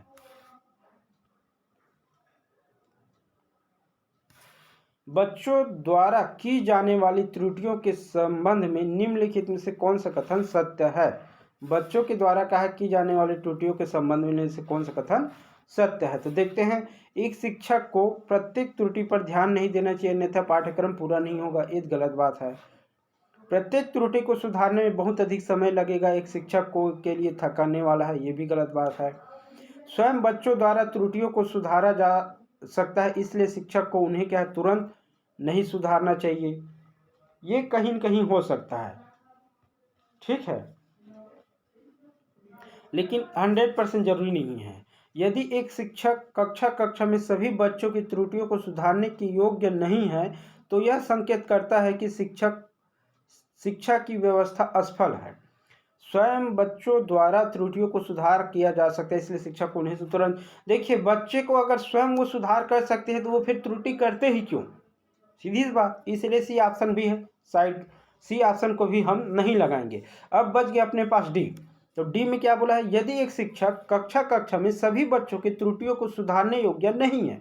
अगर ये शिक्षक है, टीचर है, वो क्या है, कक्षा में सभी बच्चों की त्रुटियों को सुधारने के योग्य नहीं है, तो यह संकेत करता है कि शिक्षा की व्यवस्था असफल है। अर्थात कहने का मतलब यह है कि वो शिक्षक को पढ़ाने का तरीका या उसको पढ़ाना नहीं आ रहा है। तो ये कथन क्या है? सत्य है। यही कथन बच्चों द्वारा की जाने वाली त्रुटियों के संबंध में लिखित कौन सा कथन सत्य है? तो यह कथन सत्य है। त्रुटियां क्यों हो रहा है? क्योंकि उसके जो शिक्षक जो है वो उनको अच्छे तरीके से पढ़ा नहीं पा रहे हैं। अब जॉन डीवी के अनुसार देखते हैं, जॉन डीवी द्वारा संबंधित लैब विद्यालय के उदाहरण है पब्लिक विद्यालय, सामान्य विद्यालय, फैक्ट्री विद्यालय, प्रगतिशील विद्यालय। स्वाभाविक सी बात है भाई, कौन सा है? प्रोग्रेसिव विद्यालय, प्रगतिशील विद्यालय। जो हम पहले क्या किए हैं, थ्योरी किए हैं, उसका बेनिफिट है। देखिए, आंसर हमको तुरंत पता चल जा रहा है। 12वां प्रश्न है, बाल केंद्रीय शिक्षा के समर्थन निम्नलिखित में से किस विचारक द्वारा किया गया था? तो इसमें कहीं कहीं आएगा जॉन डीवी, 100% इसका आंसर जाएगा। ये क्या है? ये पहले क्वेश्चन थ्योरी किए हैं, उसका परिणाम है कि हमको क्वेश्चन को आंसर ढूंढना भी नहीं पड़ रहा, हमको आंसर क्वेश्चन मिलते ही आंसर हमको पता चल जा रहा है। तो तैयारी ऐसे ही होना चाहिए। आप सिर्फ क्वेश्चन बस करोगे, प्रैक्टिस करोगे, तो आपको फिर रटना पड़ेगा क्वेश्चन का आंसर। इसलिए मैं बोलता हूं कि पहले थ्योरी को थोड़ा सा पढ़ लीजिए, उसके मूल भावों को समझ लीजिए, उसके बाद आप क्वेश्चन लगाइए। आपको देखना आंसर जुबान पे आ जाएगा, क्वेश्चन पढ़ते ही, प्रश्न करते ही आपको आंसर तुरंत मिल जाएगा। शिक्षण से अधिगम पर बल देने वाला परिवर्तन हो सकता है परीक्षा परिणामों का केंद्रित होकर, बाल केंद्रित शिक्षा पद्धति अपनाकर, अग्र शिक्षण की पद्धति अपनाकर, रटने को प्रोत्साहित करके तो हो ही नहीं सकता, सीधी सी बात। परीक्षा परिणाम पर केंद्रित होकर, अभी हम किसकी बात कर रहे हैं? बाल केंद्रित शिक्षा की पद्धति की बात कर रहे हैं। तो भाई आंसर क्या जाएगा? बी जाएगा, 100% आंसर यही जाएगा। ठीक है, अगला प्रश्न है, एक बाल केंद्रित कक्षा में बच्चे समानता सीखते हैं। एक बाल केंद्रित कक्षा में बच्चे समानता क्या सीखते हैं, यह देखते हैं। देखिए, व्यक्तिगत और सामूहिक दोनों रूप से सीखते हैं। मुख्य रूप से शिक्षक से सीखते हैं, व्यक्तिगत रूप से सीखते हैं या समूह में सीखते हैं। तो इसमें क्या है? देखिए, हमने दो चीज़ की बात की। जब मैंने थ्योरी पढ़ाया तो उस टाइम पे क्या है, अपने जो विद्यार्थी हैं और उनके क्या है, उसके समवयस्क जो हैं, उनको क्या है, एक साथ कंबाइन कर देने से वो क्या है, समूह में सीखेंगे। अर्थात ग्रुपिंग में बांट देने से क्या है, समूह में सीखते हैं। तो इसका आंसर क्या है? व्यक्तिगत और सामाजिक दोनों रूप से वो क्या है, एक बाल केंद्रित शिक्षा में सीखते हैं। कक्षा में अनुशासन बनाए रखने के लिए सर्वाधिक प्रभावशाली उपाय क्या है? अनुशासनहीन छात्रों को कक्षा से बाहर निकाल देना चाहिए। अनुशासन बनाए रखने के लिए ऐसी बात नहीं है। शिक्षण को रोचक एवं व्यवहारिक बनाना चाहिए, ये हो सकता है। छात्रों को अभिभावकों को सूचित करना चाहिए, ये भी जरूरी नहीं है। अनुशासनहीन छात्र को विशिष्ट सूचनाएं प्रदान करना चाहिए। तो इसका आंसर देखिए, ये सब चीज, ये नहीं हो सकता, ये भी नहीं हो सकता, ये भी नहीं हो सकता। तो इसका आंसर क्या है आपको देखना नहीं पड़ेगा, आप क्वेश्चन को देखिए फिर आंसर आपको पता चल जाएगा। तो इसका आंसर क्या जा रहा है, इसका शिक्षक को रोचक एवं व्यवहारिक बनाने, शिक्षक को अनुशासन बनाए रखने के लिए सर्वाधिक प्रभावशील उपाय क्या है, तो अनुशासित छात्रों को छात्र से बाहर निकाल देनी चाहिए। तो शिक्षक को अनुशासनशील बनाए रखने के लिए हमें क्या करना चाहिए, सबसे बड़ी बात यह है कि इसका आंसर यह कि अपने शिक्षण पद्धति जो है या शिक्षण प्रक्रिया जो है या पढ़ाने का जो तरीका उसको क्या हमें व्यवहारिक और रोचक बनाना है, ताकि बच्चों का रुचि उसमें लगा रहे, वो इसके लिए क्या है इंटरेस्ट ले। तो इस प्रकार देखिए कि जो भी प्रश्न है उसको सॉल्व करने के लिए पहले से थोड़ा सा थ्योरी पढ़ लीजिए, उसके बाद उसको सॉल्व कीजिए, आंसर खुद में खुद मिल जाता है। प्रगतिशील शिक्षा के संदर्भ में निम्नलिखित में से कौन सा कथन जॉन डीवी के अनुसार समुचित है। प्रगतिशील शिक्षा में जॉन डीवी का क्या है, उसका उद्देश्य क्या है, यही पूछा गया। कक्षा में विद्यार्थी का निरीक्षण करना चाहिए न कि सुनना चाहिए। जॉन डीवी का अब उसका क्या प्रोग्रेसिव एजुकेशन का मतलब क्या है वो देख रहे हैं। तो कक्षा में विद्यार्थी का निरीक्षण करना चाहिए न कि सुनना चाहिए। कक्षा में विद्यार्थी का निरीक्षण करना चाहिए न कि सुनना चाहिए, ये कहीं कहीं नहीं हो सकता। कक्षा में प्रजातंत्र का कोई स्थान नहीं होना चाहिए, तो बिल्कुल 100% गलत है। विद्यार्थियों को स्वयं ही सामाजिक समस्याओं को सुलझाने में सक्षम होना चाहिए, ये भी हो सकता है। जिज्ञासा विद्यार्थियों के स्वभाव या अंतर्निहित नहीं है, अभी तो इसका कर्षण संवर्धन करना चाहिए, ये भी नहीं है। ठीक है, अब इसमें दो ऑप्शन बच गया। कक्षा में विद्यार्थी का निरीक्षण करना चाहिए न कि सुनना चाहिए, तो ये भी कहीं न कहीं गलत है। कक्षा में विद्यार्थी का निरीक्षण से ज़्यादा जरूरी है कि उनकी समस्या को हमको सुनना चाहिए। तो इसका आंसर क्या जाएगा, इसका आंसर सी ऑप्शन जाएगा। इसमें क्या है, विद्यार्थी को स्वयं ही अपनी समस्याओं को स्वयं करने के लिए उसे क्या है प्रोत्साहित करना चाहिए, सक्षम होना चाहिए। इसके क्या प्रोग्रेसिव प्रगतिशील शिक्षा का यही उद्देश्य है, किसके अनुसार, जॉन डीवी के अनुसार। प्रगतिशील शिक्षा निम्नलिखित में से किस कथन से संबंधित है। तो प्रगतिशील शिक्षा किस कथन से संबंधित है उसको देखते हैं। प्रगतिशील शिक्षा तो हमने अभी पढ़ लिया है। परीक्षा मानदंड संदर्भित और बाह्य है। परीक्षा प्रगतिशील शिक्षा में जो परीक्षा का मानदंड संदर्भित और बाह्य है। शिक्षक सूचना और प्राधिकार के प्रवर्तक होते हैं। शिक्षक सूचना और प्राधिकार के प्रवर्तक होते हैं। ज्ञान प्रत्यय अनुभव और सहयोग से उत्पन्न होता है। ज्ञान प्रत्यय अनुभव और सहयोग से उत्पन्न कर अधिगम तथ्यों को एकत्रीकरण और कौशल में प्रवृत्ता के साथ सीधे मार्ग पर चलता है। अधिगम तथ्यों के एकत्रीकरण और कौशल की प्रवृत्ता के साथ सीधे मार्ग पर चलता है। ज्ञान प्रत्यक्ष अनुभव और सहयोग से उत्पन्न होता है। अब इसमें देखिए इसका आंसर 100% कैसे लगा सकते हैं हम। इसमें बोला क्या है, प्रगतिशील शिक्षा में किस कथन से संबंधित है। पहले क्या, परीक्षा मानदंड संदर्भित एवं बाह्य, ये तो हो नहीं सकता, ऐसा कुछ नहीं है। जहाँ प्रगतिशील शिक्षा में शिक्षक सूचना और प्राधिकार के प्रवर्तक होते हैं, तो प्रगतिशील शिक्षा में ये भी बात नहीं बोली गई है। ज्ञान प्रत्यक्ष अनुभव और सहयोग से उत्पन्न होता है, ये 100% सही फैक्ट बात है। क्या है, ज्ञान जो हमारा विकास होता है वो क्या है, प्रत्यक्ष अनुभव और सहयोग से।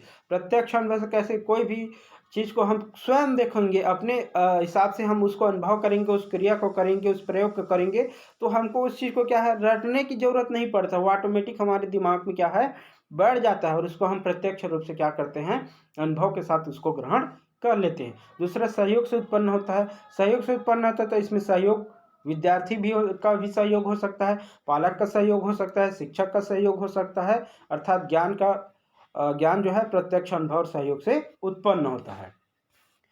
शिक्षार्थियों के ज्ञान अर्जन में सहायता करने के क्रम में अध्यापकों को किस पर ध्यान केंद्रित करना चाहिए। शिक्षार्थियों के ज्ञान अर्जन में सहायता करने के क्रम में शिक्षार्थियों के ज्ञान अर्जन में सहायता करने के क्रम में अध्यापक को किस पर ध्यान केंद्रित करना चाहिए। अर्थात क्या है, एक विद्यार्थी को ज्ञान ग्रहण करना है, उसको ज्ञान देना है, तो उसके सहायता करने के, उसके सहयोग करना चाह रहे हैं एक शिक्षक, तो उसको क्या है किस बातों पर ध्यान देना चाहिए, या यहाँ पर देखते हैं। सुनिश्चित करना कि विद्यार्थी सब कुछ याद करते हैं, तो ये जरूरी नहीं है। सुनिश्चित विद्यार्थी रट्टा मार के कुछ नहीं कर सकते। शिक्षार्थी के द्वारा प्राप्त किए गए आंकड़ों या ग्रेड पर क्या, उसके द्वारा प्राप्त किए आंकड़ों या ग्रेड के माध्यम से भी हम उसके हर पहलुओं को प्रमाणित नहीं कर सकते हैं। शिक्षार्थी को सक्रिय सहभागिता के लिए शामिल करना चाहिए, ये कहीं न कहीं हो सकता है। ठीक है, शिक्षार्थी के द्वारा अधिगम की आवश्यकताओं में कुशलता प्राप्त करना। शिक्षार्थियों के द्वारा अधिगम की अवधारणाओं में कुशलता प्राप्त करना। कुशल प्राप्त करना अलग चीज़ है और शिक्षार्थियों को सक्रिय सहभागिता के लिए शामिल करना। सबसे पहली बात तो इसमें क्या है कि एक अध्यापक को उसका सहयोग करना है, तो शिक्षार्थी को जो भी कार्यक्रम हो रहा है, जो भी क्रियाकलाप हो रहा है, चाहे खेल हो, चाहे पढ़ाई हो, चाहे सांस्कृतिक कार्यक्रम हो, चाहे कोई भी गतिविधि हो, तो उस गतिविधि में क्या है, पहली बात तो उसको क्या है, सक्रिय रूप से सहभागी करने के लिए शामिल करना चाहिए। जैसे क्या है, सफाई कार्यक्रम चलते रहता है तो कुछ बच्चे क्या है शर्म से मान लीजिए बालक के विद्यार्थी टीचर के द्वारा बच्चों को क्या किया जाता है, साफ करने के लिए, अपने क्लास को साफ करने के लिए बोला जाता है कि सभी विद्यार्थी अब कचड़े उठाकर और एक डस्टबिन में डालिए, क्लास में जितने भी कचरे बिखरे हुए उसको डस्टबिन में डालिए। तो उसमें क्या करते हैं, देखिए कुछ विद्यार्थी जो करते हैं उस कार्य को और कुछ विद्यार्थी नहीं करते हैं। तो इसको हमको क्या करना है कि भाई आपके लिए पढ़ाई बस जरूरी नहीं है, हर क्रियाकलाप में आपको क्या करना है, सक्रिय रूप से सहभागिता दिखाना है। यह इनका कहने का मतलब है। 19 प्रश्न में देखते हैं क्या बोल रहे हैं। बाल केंद्रीय शिक्षा में शामिल है, तो बाल केंद्रीय शिक्षा में शामिल है बच्चों के लिए के हस्तपरक गतिविधि, बच्चों का एक कोने में बैठना, ये तो हो नहीं सकता। प्रतिबंधित परिवेश में अधिगम, ये भी नहीं हो सकता, बाल केंद्रीय शिक्षा में ये जरूरी नहीं है। और वे गतिविधियां जिनमें खेल शामिल नहीं होते, ये भी नहीं है। ये क्वेश्चन का आंसर ऑप्शन देखते ही पता चल गया, तो इसका आंसर क्या जाएगा, बच्चों के लिए हस्तपरक गतिविधियां।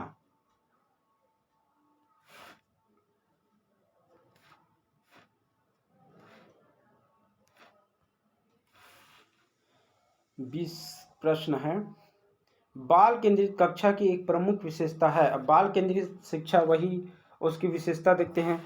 शिक्षक के मार्गदर्शन में शिक्षार्थियों को अपनी स्वयं की समझ का निर्माण करने के लिए उत्तरदायी बनना चाहिए। शिक्षक के मार्गदर्शन में ये कहीं न कहीं हो सकता है। शिक्षक के द्वारा बाल प्रयोग और मनोवैज्ञानिक नियंत्रण होता है। शिक्षक के द्वारा का है बल प्रयोग और कहे मनोवैज्ञानिक नियंत्रण होता है, जो कि अधिगम पथ और बच्चों के व्यवहार को निर्धारित करता है। इसमें क्या है, नियंत्रण, कंट्रोल और बल का प्रयोग ये सब क्या है, ये सकारात्मक नहीं है, नकारात्मक चीजें हैं। इसलिए क्या है, ये आंसर यहाँ से साइड हो गया। शिक्षक बच्चों के लिए व्यवहार के समरूप तरीकों को निर्धारित करता है और जब वे उसका पालन करते हैं तो उन्हें उपयुक्त पुरस्कार देते हैं। तो ये क्या है, ये भी सही नहीं है। ठीक है, अच्छी बात है कि वो उस कार्य को कराने के लिए क्या कर रहे हैं, उनको पुरस्कार का लालच दे रहे हैं। पुरस्कार पाने के लालच में विद्यार्थी क्या कर रहे हैं, उस कार्य को संपन्न कर रहे हैं। हो भी सकता है, देखते हैं फिर।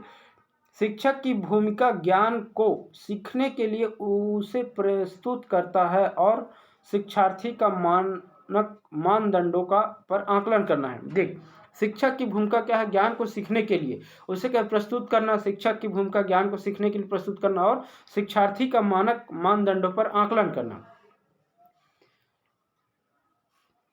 अब इसमें तीनों ऑप्शन लग रहा है, तो देखते हैं कौन सा जा रहा है। शिक्षक के मार्गदर्शन में शिक्षार्थियों को अपनी स्वयं की समझ का निर्माण करने के लिए उत्तरदायी, ये 100% शिक्षक के मार्गदर्शन में स्वयं की समझ का, स्वयं के उत्तरदायी। अभी एक प्रश्न किए हैं, क्या किए हैं, अभी एक हम प्रश्न किए हैं स्वयं की समझ, 100% इसका आंसर जाएगा कि विद्यार्थी को कहीं कहीं सहयोग के द्वारा क्या है, अपनी समस्या का स्वयं समाधान ढूंढना है। ये क्या है, बाल केंद्रीय शिक्षा का प्रमुख विशेषता है, यही इसका उद्देश्य है। इसका आंसर जाएगा ए। मनोविज्ञान का शिक्षा के क्षेत्र में सबसे बड़ा योगदान है। मनोविज्ञान का क्या है, मनोविज्ञान का शिक्षा के क्षेत्र में सबसे बड़ा क्या योगदान है। विषय केंद्रीय शिक्षा, क्रिया केंद्रीय शिक्षा, शिक्षक केंद्रीय शिक्षा या बाल केंद्रीय शिक्षा। तो मनोविज्ञान का यहाँ पर 100% बाल केंद्रीय शिक्षा, क्योंकि हम चैप्टर ही बाल केंद्रीय शिक्षा का कर रहे हैं, लेकिन अभी पढ़ रहे हैं इसलिए हमको पता है। फिर भी एक बार देखिए, याद रखिए कि मनोविज्ञान जो शिक्षा के कौन से सबसे बड़ा योगदान है, तो मनोविज्ञान का बाल केंद्रीय शिक्षा पर सबसे ज़्यादा योगदान है। अगला प्रश्न है, बाल केंद्रीय शिक्षा शास्त्र का अर्थ है। बाल केंद्रीय शिक्षा शास्त्र का क्या अर्थ है, बच्चों को शिक्षक का अनुगम और अनुकरण करने के लिए कहना चाहिए। बच्चे को अभिव्यक्त और उसकी सक्रिय भागीदारी को महत्व देना चाहिए। बच्चे को अभिव्यक्ति देखिए यहीं पर देखिए दो चीज़ स्पष्ट रूप से यहीं क्लियर हो जा रहा है। क्या हो रहा है, पहले बच्चे को शिक्षक के अनुभव और अनुकरण करना चाहिए, अनुकरण का यहाँ पर बात नहीं किया गया है। दूसरा क्या बर है, बच्चे को अभिव्यक्त और उनकी सक्रिय भागीदारी को महत्व देना, ये कहीं न कहीं हो सकता है। बच्चे को पूर्ण रूप से स्वतंत्र देना चाहिए, ये भी सही है। बच्चे को नैतिक शिक्षा देनी, यहाँ पर नैतिक शिक्षा की बात नहीं किया गया है। तो इसका आंसर बच्चे को 100% इसका आंसर यही जाएगा कि उसको सक्रिय भागीदारी का महत्व देना चाहिए। व्यक्ति को अपने स्वयं की अभिव्यक्ति और उसकी सक्रिय भागीदारी को बाल केंद्रित शिक्षा पर महत्व दिया गया है। अगला प्रश्न है, निम्नलिखित में से कौन सी स्थिति बाल केंद्रित कक्षा को प्रदर्शित कर रही है। बाल केंद्रित कक्षा को, ठीक है। एक कक्षा जिसमें क्या पाठ्य पुस्तक एकमात्र साधन होता है जिसका संदर्भ शिक्षक शिक्षिका देता है, ये कहीं न कहीं एकमात्र साधन ये नहीं हो सकता। एक कक्षा जिसमें शिक्षार्थी समूह में बैठे हैं और शिक्षिका बारी बारी से प्रत्येक समूह में जाकर सवाल कर रही है, ये सोशल समूह की बात कर रहे हैं। तो कहीं कहीं ये हो सकता है। एक कक्षा में जिसमें शिक्षार्थी का व्यवहार शिक्षिका द्वारा दिए जाने वाले पुरस्कार और दंड से संचालित होता है, ये नहीं हो सकता। एक कक्षा जिसमें क्या शिक्षिका नोट लिख देती है और शिक्षार्थी उन्हें क्या है याद कर लेते हैं, ये भी नहीं हो सकता। तो इसमें क्या है, दो ऑप्शन बचा है। क्या है, एक कक्षा जिसमें पाठ्य पुस्तक एकमात्र साधन है, ये भी नहीं हो सकता। इसका 100% आंसर क्या जाएगा, बी जाएगा। कि एक कक्षा में बच्चे को क्या है समूह में बैठा देना चाहिए, चर्चा में भाग लेने के लिए कहना चाहिए, ग्रुप में उसको बैठा के चर्चा करने के लिए प्रोत्साहित करना चाहिए। तो इसका आंसर क्या जाएगा, बी जाएगा। प्रगतिशील शिक्षा का क्या है प्रदर्शित करते हैं, ठीक। प्रगतिशील परिवारों, अब यहाँ पर प्रगतिशील परिवारों की बात की गई। प्रगतिशील परिवारों में बच्चों के अपेक्षा, प्रगतिशील परिवारों में क्या है, प्रगतिशील परिवारों में बच्चों की अपेक्षा कौन सा अधिक प्रबल होता है, कौन सा प्रेरक अधिक प्रबल होता है। संबंधन, जिज्ञासा, उपलब्धि, आक्रामकता। प्रगतिशील परिवारों में बच्चों में अपेक्षाकृत कौन सा प्रेरक अधिक प्रबल होता है प्रगतिशील शिक्षा में। तो प्रगतिशील परिवार में कौन अधिक संबंधित होगा, तो इसमें क्या है, संबंध तो रहेगा ही, वो प्रगतिशील परिवार नहीं रहेगा तो भी। जिज्ञासा तो बच्चों में रहता है, ये भी है। उपलब्धि और आक्रामकता तो 100% नहीं हो सकता। संबंध भी नहीं हो सकता, सामान्य सी बात है। जिज्ञासा और उपलब्धि दो चीज है। अब ये दोनों में देखते हैं कि प्रगतिशील परिवार अपेक्षाकृत कौन सा प्रेरक अधिक बल देता है, बच्चों में अपेक्षाकृत कौन सा प्रेरक अधिक बल देता है। तो जिज्ञासा तो रहेगा, हर बालक में जिज्ञासा रहेगा, लेकिन एक प्रगतिशील परिवार में क्या है, कहीं कहीं उपलब्धि जो है अधिक प्रबल होता है। उपलब्धि प्रगतिशील शिक्षा में परिवार में। निम्नलिखित में से कौन सा विकल्प प्रगतिशील शिक्षा का सबसे अच्छा वर्णन करता है। अब आप खुद इसका आंसर देंगे, देखिएगा। करके सीखना, परियोजन विधि द्वारा सीखना, सहयोग से सीखना, थीमेटिक इकाइयाँ, नियमित इकाई का परीक्षण, रैंकिंग, व्यक्तिगत अधिगम, क्षमता समूह बनाना या छात्रों को लेबलिंग करना, परियोजना विधि, क्षमता समूह बनाना या रैंकिंग। तो इसमें तो पहली बात तो दो चीज़ नहीं आएगा, स्पष्ट रूप से आप देख लीजिए। इसमें कौन सा नहीं आएगा, रैंकिंग वाला जो चीज़ है ना, ये नहीं आएगा। इसका मतलब ये कि दो ऑप्शन आपको यहाँ से निकल गया। अब इसको मैंने कैसे पकड़ा कि रैंकिंग वाला चीज़ नहीं आया, क्योंकि प्रगतिशील शिक्षा में, छात्र केंद्रित शिक्षा में कभी भी छात्रों को जो है ग्रुपिंग की बात किया गया है, वहाँ पर विभेद की बात नहीं करेगा। जहाँ समूह की बात हुआ वहाँ पर विभेद की बात नहीं होगा। और रैंकिंग करना, एक दूसरे को लेबलाइज करना, लेबलिंग, ये भी नहीं आएगा। 3 पार्ट यहीं से खत्म। अब आपका आंसर क्या आ जाएगा, करके सीखना, परियोजना विधि द्वारा सीखना, सहयोग से सीखना। सहयोग से सीखना हम बाल विकास या बाल केंद्रित में देखें 100%। अब करके सीखना को स्वयं अनुभव के द्वारा सीखना, ये भी बात को देखें। अब परियोजना विधि अर्थात प्लानिंग के माध्यम से सीखना चाहिए। ये तीनों बात क्या है, प्रगतिशील शिक्षा का अच्छा वर्णन किया गया है। तो इसका आंसर क्या जाएगा, करके सीखना, परियोजना विधि द्वारा सीखना और सहयोग से सीखना। क्वेश्चन का आंसर कैसे पकड़ना, देखिए बाकी चीज़ मैंने नहीं पकड़ा, बाकी चीज़ मुझे पता भी नहीं चला, लेकिन मैंने दो चीज़ को देखा कि एक तो पहली बात तो लेबलिंग नहीं हो सकता प्रगतिशील शिक्षा में, और दूसरा क्या है, रैंकिंग नहीं हो सकता। ये दोनों तीनों शब्द जो है, दोनों शब्द सही नहीं है। अब अगला प्रश्न देखते हैं। प्रगतिशील शिक्षा के बारे में निम्नलिखित में से कौन सा कथन बताता है शिक्षा स्वयं ही जीवन है? स्कूल शिक्षा को यथासंभव लंबे समय तक जारी रखना चाहिए। स्कूल शिक्षा को स्कूल की आवश्यकता नहीं है, बच्चे अपने जीवन के अनुभवों से सीख सकते हैं। स्कूलों की शिक्षा सामाजिक और प्राकृतिक दुनिया को प्रतिबंधित करें। स्कूलों में क्या है? शिक्षा सामाजिक और प्राकृतिक दुनिया को प्रतिबंधित करें। जीवन सच्चा शिक्षक है, ये ऐसा नहीं है। क्या है इसका आंसर? देखते हैं। पहली बात तो क्या है, स्कूल शिक्षा को यथासंभव लंबे समय तक जारी रखना चाहिए। स्कूली शिक्षा को ये जरूरी नहीं है, स्कूलों की आवश्यकता नहीं है बच्चों को, ये तो बिल्कुल नहीं हो सकता। स्कूल की आवश्यकता नहीं, ऐसा हो ही नहीं सकता। स्कूलों में शिक्षा सामाजिक और प्राकृतिक दुनिया को प्रतिबंधित करे। अब देखिए यहाँ पर एक चीज, और जीवन एक सच्चा शिक्षक है, ये सही है, लेकिन अभी प्रश्न के हिसाब से ये आंसर नहीं जाएगा। अब इसका आंसर सी जा रहा है। अब क्यों जा रहा है मैं आपको बता रहा हूँ कि स्कूलों में शिक्षा सामाजिक और प्राकृतिक दुनिया को प्रतिबंधित करे। स्कूलों में शिक्षा सामाजिक और प्राकृतिक दुनिया को प्रतिबंधित करे। हमारा जो परिवार के द्वारा जो शिक्षा दिया जाता है और जो विद्यालय में शिक्षा दिया जाता है, तो पहली बात अनौपचारिक शिक्षा और औपचारिक शिक्षा, इसको समझिए। पहली बात तो यहाँ पर बाल केंद्रित शिक्षा की बात किया गया है, कहीं न कहीं औपचारिक शिक्षा की बात किया गया है। तो औपचारिक शिक्षा में क्या होगा?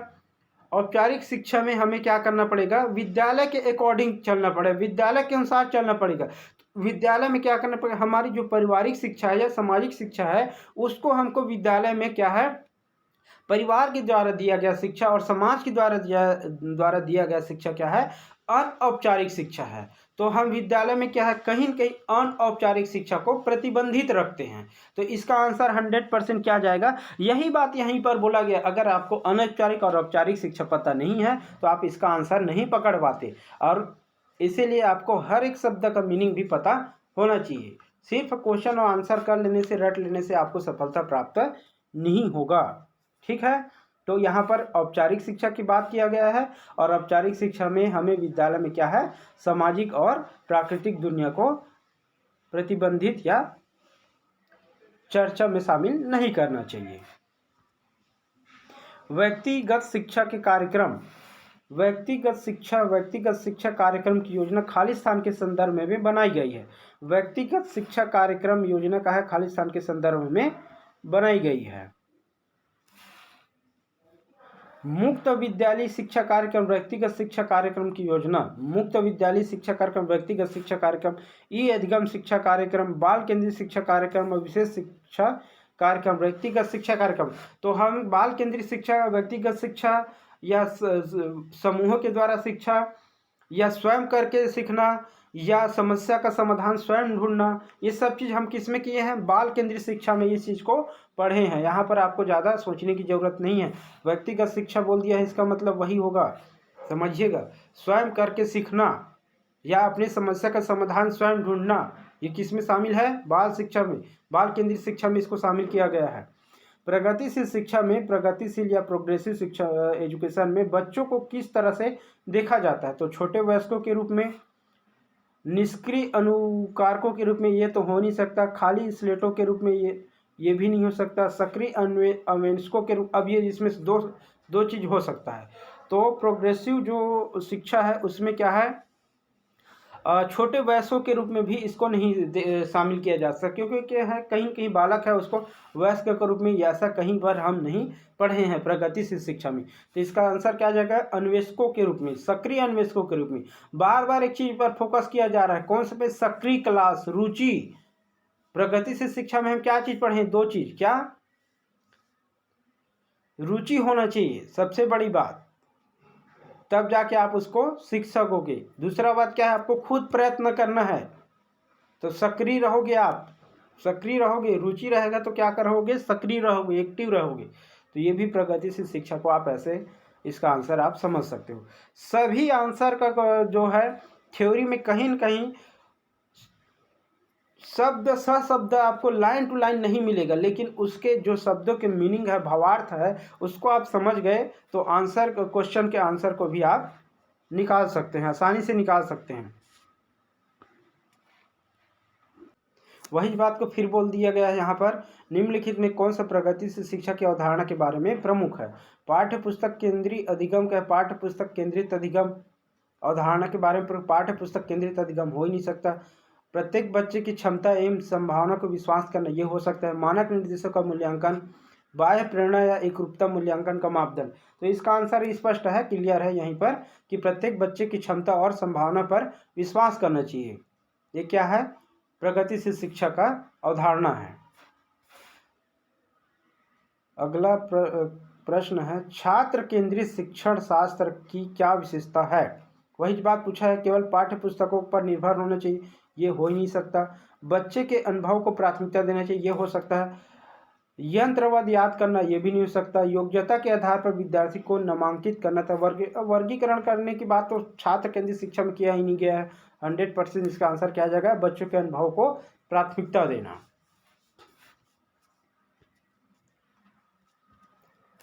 एक प्रगतिशील कक्षा में क्या होगा, विद्यार्थी के द्वारा ज्ञान की संरचना की जाती है, हो सकता है।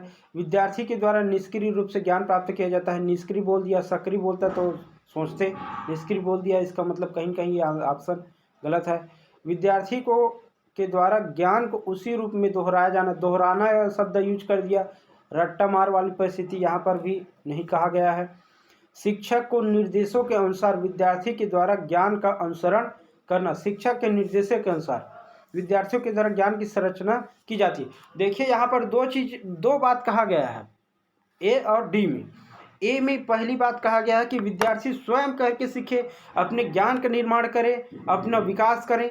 और भाई प्रगतिशील शिक्षा हो या बाल केंद्रित शिक्षा हो, यही बात तो फोकस किया गया है। दूसरा चीज बोला गया है कि शिक्षक के निर्देशन के अनुसार विद्यार्थी को ज्ञान का अनुसरण करना चाहिए। ज्ञान का अनुसरण करना चाहिए, अच्छी बात है, लेकिन निर्देशन अनुसार मतलब कहने का मतलब ये है कि जैसे जैसे शिक्षक सिखाएंगे उनको स्वतंत्रता नहीं होना चाहिए, उनको कंट्रोल में होना चाहिए, उसको नियंत्रण में होना, उसके निर्देशन अनुसार कार्य करना चाहिए। तो ये प्रगतिशील शिक्षा में 100% जरूरी नहीं है। आपको प्रगतिशील शिक्षा में सबसे ज़्यादा जरूरी चीज़ क्या है, प्रगतिशील शिक्षा में सबसे ज़्यादा जरूरी चीज़ है कि बालक को स्वतंत्र होना चाहिए, बालक को स्वयं करके सीखना चाहिए, बालक को खुद के प्रयास से किसी समस्या का समाधान निकालना चाहिए। यह प्रगतिशील शिक्षा का मूल भावना में निहित है, या उद्देश्य है, या उसका भावार्थ है। इसलिए इसका आंसर क्या जाएगा, ए जाएगा।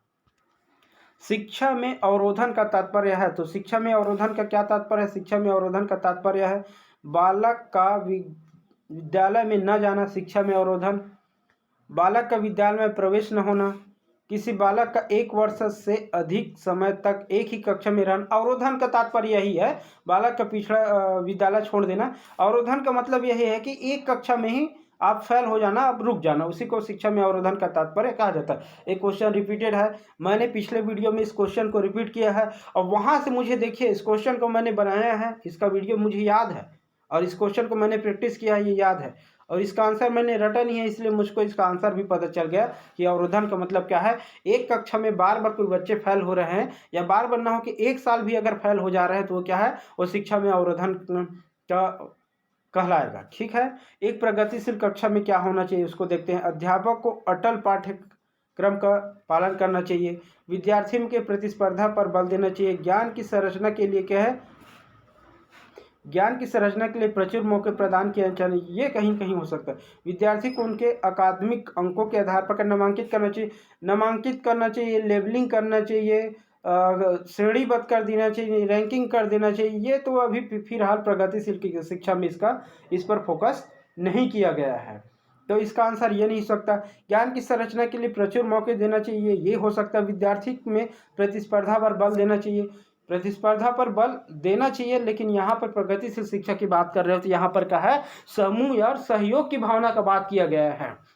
एक दूसरे से प्रश्न करके सीखने की बात किया गया है, एक दूसरे के सहयोग करके सीखने की बात किया गया है। तो यहाँ पर कहीं न कहीं जो है आपका बल देना चाहिए, प्रतिस्पर्धा पर बल देना चाहिए, ये भी प्रगतिशील शिक्षा के अनुसार सही नहीं है। अध्यापक को अटल पाठ्यक्रम का पालन करना चाहिए, ऐसा कुछ नहीं है, लचीला होना चाहिए पाठ्यक्रम को, एकदम स्ट्रिक्ट नहीं होना चाहिए। तो इसका आंसर क्या जाएगा? इसका आंसर सी जाएगा। और सी क्यों जा रहा है? कि संरचना के लिए प्रचुर मौके प्रदान करना चाहिए, अर्थात कि हमें उसके ज्ञान के विकास के लिए, निर्माण के लिए, उसकी स्वतंत्रता, उसके व्यवहार के अनुसार हमें क्या है, उसको अवसर प्रदान करना चाहिए। यह प्रगतिशील शिक्षा में, यह बात को मैंने बताया भी है प्रगतिशील शिक्षा को बताते टाइम। अब देखते हैं, एक प्रगतिशील कक्षा में व्यक्तिगत विभिन्नताओं को किस प्रकार देखना चाहिए? व्यक्तिगत विभिन्नताओं को, अब देखिए, समूह में रहेगा सहयोग की भावना तो रहेगा ही, अब प्रतिस्पर्धा अलग चीज हो गया, अब व्यक्तिगत विभिन्नता तो रहेगा ही, उसको किस प्रकार देखना चाहिए? अधिगम की प्रक्रिया में बाधा के रूप में देखना चाहिए प्रगतिशील शिक्षा में। अध्यापक के पक्ष पर असफलता, योग्यता आधारित समूह में बनाने का मापदंड, अध्यापन अधिगम प्रक्रिया की परियोजना के लिए क्या महत्वपूर्ण। अब प्रगतिशील शिक्षा में अब देखिए, हम कहीं कहीं समूह की बात किए हैं, समूह के में विभिन्नता की बात नहीं करेंगे, लेकिन भाई अब व्यक्ति है तो व्यक्ति में कुछ न कुछ परसेंट तो विभिन्नता रहेगा, सब बालक एक जैसे रहेंगे नहीं। तो इसको देखते हैं कि इसका आंसर क्या जाना चाहिए, किस प्रकार देखना चाहिए? तो अधिगम की प्रक्रिया में बाधा के रूप में बिल्कुल नहीं देखना चाहिए। अध्यापक के पक्ष पर असफलता, इसको भी नहीं, बाधा असफलता ये दो नकारात्मक शब्द है, इसका उपयोग यहाँ पर, इसके हिसाब से आंसर नहीं जाएगा।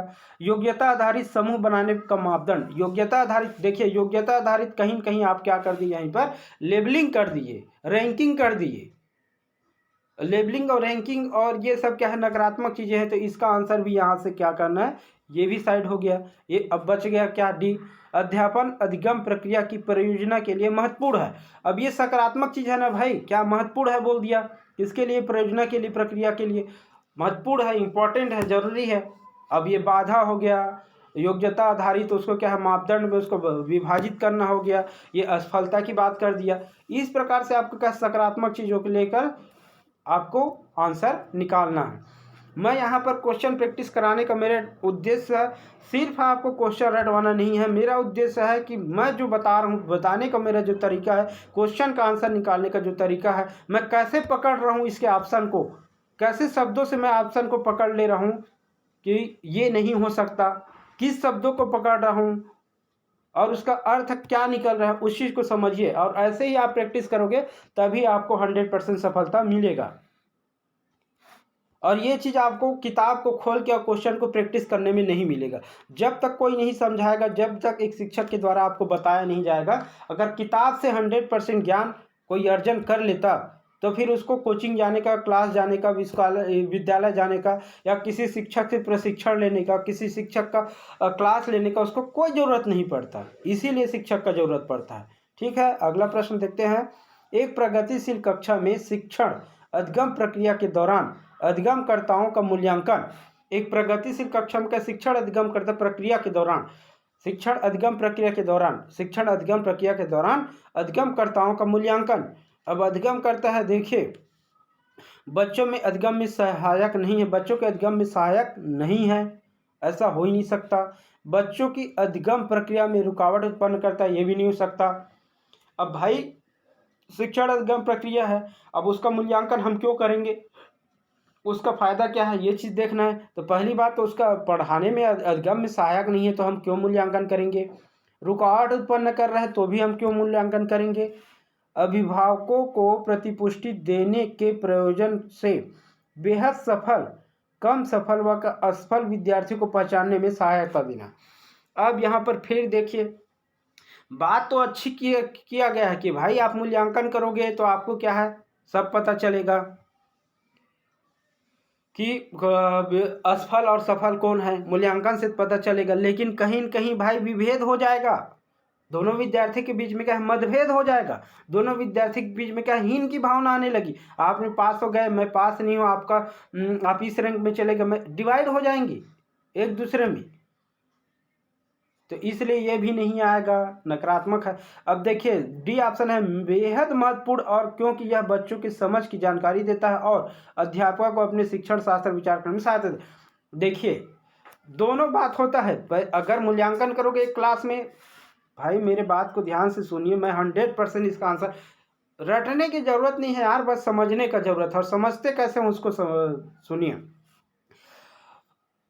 अगर आप बच्चे का मूल्यांकन करोगे तो आपको दो चीज़ प्राप्त होगा। पहली बात तो उसका रैंक प्राप्त होगा, उसका रिजल्ट प्राप्त होगा, कौन सफल है कौन असफल है, किसका नंबर कितना आया, कौन कौन ग्रेड में चला गया। तो इससे क्या है, विद्यार्थियों को ग्रेड वाइज बांटोगे तो क्या है, विभेद हो जाएगा। उसमें क्या बढ़ जाएंगे, ये ए ग्रेड वाले हैं, बी ग्रेड वाले हैं, ऐसा हो जाएगा।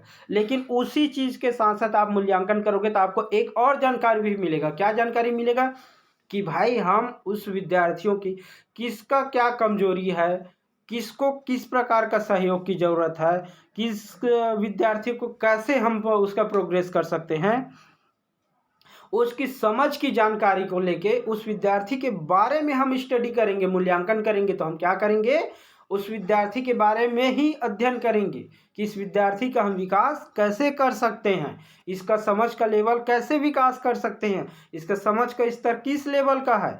इस प्रकार से हम उसका मूल्यांकन करना सकारात्मक है, ताकि हम उसके शिक्षण में क्या है, सहयोग कर सके। ये सकारात्मक चीज़ है, इसलिए इसका आंसर ये गया है। इस प्रकार से आपको सीखना है आंसर निकालने। मेरा क्वेश्चन प्रैक्टिस कराने का मकसद कहीं न कहीं आपको उस क्वेश्चन दिया हुआ है तो उसका आंसर कैसे निकालना है, किस कौन से वर्ड को पकड़ना है, कीवर्ड जो रहता है उसको पकड़ना है, और कीवर्ड के द्वारा ही हम ऑप्शन को सेलेक्ट करना है, ये चीज़ सिखाना है। तो पहले देखते हैं अगला प्रश्न। बाल केंद्रित कक्षा वह है, बाल केंद्रित शिक्षा, प्रोग्रेसिव कक्षा, उसी की बात किया गया है यहाँ पे। अध्यापक केवल पाठ्य पुस्तक को ज्ञान दे उपयोग, ये बाल केंद्रित शिक्षा में पाठ्य पुस्तक आ गया, सिलेबस आ गया, पाठ्यक्रम आ गया, तो इसको क्या कर देना, आप एक लाइन से काट देना। अध्यापक बच्चों को उनकी क्षमता के आधार पर वर्गीकृत करते हैं, विभाजित करते हैं, वर्गीकृत करते हैं, बांटते हैं, इसको भी काट देना। बच्चे के व्यवहार को निर्देशित करने के लिए अध्यापक पुरस्कार और दंड का प्रयोग करते हैं, इसको भी काट देना। भाई क्यों काट देना मैं बता रहा हूँ, पुरस्कार और दंड का उपयोग किया गया है, जहाँ दंड का उपयोग कर दिया पुरुष, तो यहाँ पर क्या कर देना, इसको काट देना। अध्यापक लचीला हो और प्रत्येक बच्चे की व्यक्तिगत आवश्यकताओं को पूरा करे, ये देखिए यहाँ पर विभिन्नता भी शामिल हो गया और सकारात्मक रूप से भी शामिल हो गया। समूह में हम सिखा रहे हैं, लेकिन उस समूह में क्या है, हर बालक है और हर बालक का अपना अपना विशेषता है। तो उस विशेषता को क्या करना है आपको, उन विशेषता या आवश्यकताओं के अनुसार आपको क्या करना है, उनका सहयोग करना है, लचीला बनना है आपको। ये आंसर, तो इसका आंसर डी जाएगा। निम्नलिखित में से कौन सी अभिवृत्ति एक प्रगतिशील कक्षीय माहौल के अनुसार है बोला है ना। तो निर्णय निर्धारण में बच्चों की सहभागिता, ये हो सकता है भाई। भय मुक्त अधिगम वातावरण की संरचना, ये भी हो सकता है। विद्यार्थी की व्यक्तिगत विभिन्नताओं का ध्यान रखना, अध्यापक द्वारा बाह्य अनुशासन कायम करना। तो ये तो डी ऑप्शन नहीं आएगा, इसका आंसर डी नहीं आएगा। ठीक है, अब इसमें क्या है, विद्यार्थी की व्यक्तिगत भिन्नताओं का ध्यान रखना, भय मुक्त अधिगम वातावरण की संरचना। हम यहाँ पर कहीं न कहीं प्रगतिशील कक्षीय माहौल की बात कर रहे हैं, तो उसके अनुसार से आंसर लगाएंगे। निर्माण निर्धारण में बच्चों की सहभागिता, निर्माण निर्धारण ये भी जरूर है, लेकिन प्रगतिशील शिक्षा की बात कर रहे हैं, तो इसका आंसर जाएगा, आंसर तीनों ऑप्शन सही है, लेकिन इसका 100% सही आंसर क्या जाएगा, विद्यार्थी की व्यक्तिगत विभिन्नताओं का ध्यान रखना और उसका सहयोग करना और उसका विकास करना। प्रगतिशील शिक्षा है तो इसमें कहीं न कहीं व्यक्ति की विभिन्नताओं को भी प्राथमिकता दिया गया है, तो उन विभिन्नताओं को निगेटिव के रूप में, नकारात्मक रूप में प्राथमिकता नहीं दिया गया है। तो उसको विभिन्नताओं को कैसे हम दूर कर सकते हैं, उनका सहयोग कैसे कर सकते हैं उन विभिन्नताओं के साथ, इसलिए उसको क्या है, सकारात्मक लिया गया है। ठीक है, अगला प्रश्न देखते हैं। एक प्रगतिशील कक्षा में निम्न में से कौन सी मूल्यांकन विधि का इस्तेमाल नहीं होता है। कौन से मूल्यांकन विधि का इस्तेमाल नहीं करता है, अध्यापकों द्वारा मननशील जर्नल का इस्तेमाल का है। अध्यापकों द्वारा मननशील जर्नल का इस्तेमाल, स्व मूल्यांकन, एक समकक्षी मूल्यांकन, केवल मानक निर्देशन मूल्यांकन का आश्रय, विद्यार्थियों के पोर्टफोलियो तैयार करना, इस्तेमाल नहीं किया जाता। मूल्यांकन विधि का इस्तेमाल नहीं किया जाता, तो कौन से मूल्यांकन विधि का इस्तेमाल नहीं किया जाता है, तो इसको समझिए पहले। अध्यापक द्वारा मननशील जर्नल का इस्तेमाल, तो इसका आंसर देखिए, केवल मानक निर्देशक मूल्यांकन का आश्रय नहीं दिया गया। मानक निर्देशन मूल्यांकन का कि एक मानक होना चाहिए, एक पैमाना होना चाहिए, उसके हिसाब से आप क्या है निर्देशित या मूल्यांकन करें। इस पर बाल केंद्रित शिक्षा पर या मूल्यांकन विधि का इस्तेमाल नहीं किया गया, किसमें प्रगतिशील कक्षा में इसका इस्तेमाल नहीं किया जाता, इसको याद रखना। अगला प्रश्न है, एक प्रगतिशील कक्षा में कौन से विकल्प सार्थक शिक्षण को बढ़ावा देने के लिए व्यक्तिगत अधिगम की विधि का उदाहरण है? निरंतर प्रगति व्यक्तिगत प्रतियोगिताओं का आयोजन, निरंतर का व्यक्तिगत, एक प्रगतिशील कक्षा में क्या करना है, कौन से विकल्प सार्थक शिक्षण को बढ़ावा देने के लिए व्यक्तिगत अधिगम विधि का उदाहरण है? व्यक्तिगत अधिगम विधि। तो पहला ऑप्शन क्या बोल रहा है, निरंतर व्यक्तिगत प्रतिक्रियाओं का आयोजन, मौखिक दंड का प्रयोग, दंड का हित हो नहीं सकता, एक रूपी मानकीकृत पाठ्यक्रम, केवल अधिगम का मूल्यांकन के स्थान पर अधिगम के लिए मूल्यांकन पर बल देना चाहिए। अधिगम का मूल्यांकन के स्थान पर अधिगम के लिए मूल्यांकन पर बल देना चाहिए, यही सही आंसर है। प्रगतिशील कक्षा में क्या करना चाहिए बढ़ावा देने के लिए, अधिगम के लिए मूल्यांकन के स्थान पर अधिगम के लिए मूल्यांकन पर बल देना चाहिए। अधिगम का मूल्यांकन करना से बेटर है कि क्या है, अधिगम के लिए मूल्यांकन कीजिए। किसी विद्यार्थी को आप क्या है उसका जानना चाह रहे हैं उसके बारे में, तो आप क्या करोगे, उसको सिखाने के लिए उसका मूल्यांकन मत कीजिए कि आप कितना पढ़े हो, कितना रहे, क्या की हो। आपको इसलिए उसका मूल्यांकन करना है क्योंकि उसको कैसे हम उसका विकास कर सकते हैं, उसका कमजोरी क्या है, वो कितना सीखता है, कितना समझता है, क्या सीखता है, कैसे करता है, उसका व्यवहार किस रूप में, उसको हमको समझना है। और अर्थात एक शिक्षक को समझना है, और एक शिक्षक उस चीज़ को समझ के क्या करेगा, उस बालक का विकास करेगा। इसलिए अधिगम का मूल्यांकन इसलिए करना चाहिए, अधिगम के लिए मूल्यांकन करना चाहिए, यही बात यहाँ पर बोला गया है।